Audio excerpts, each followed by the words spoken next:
আচ্ছা, আমার একটা প্রশ্ন আছে। হ্যাঁ বলো। বেশিক্ষণ পড়া কিভাবে মুস্তি রাখা যায়?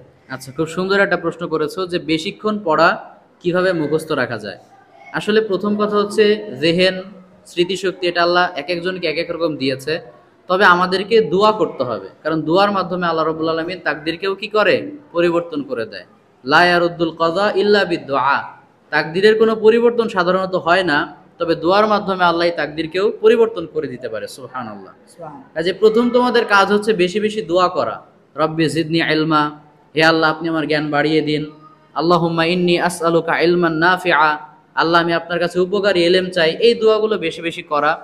এছাড়াও আরেকটা আমাদের করণীয়, সেটা হচ্ছে যে আল্লাহর অবাধ্যতা থেকে বিরত থাকা।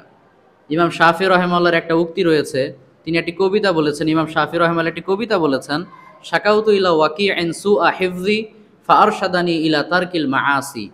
তিনি বলেছেন যে আমি আমার উস্তাদ ওয়াকি ইবনুল জাররা রাহিমাহুল্লাহর কাছে গিয়ে বললাম, উস্তাদ আমার তো পড়া খুব বেশি মুখস্থ থাকছে না, কি করা যায়? ফাআরশাদানি ইলা তারকিল মাআসি।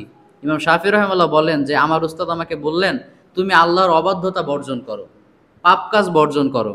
ফাইন্নাল ইলমা নূরুন, কেননা এই ইলম হচ্ছে একটা নূর। ওয়া নূরুল্লাহি লা ইউতা লিআসি, আর এই নূর আল্লাহ অবাধ্যকে দান করে না। কাজেই তুমি যদি চাও যে আল্লাহ তোমাকে খুব বেশি মুখস্থ শক্তি দান করুক, তোমার মাধ্যমে ইসলামের খেদমত করিয়ে নিক, তাহলে প্রথম কাজ হচ্ছে বেশি বেশি দোয়া করতে হবে।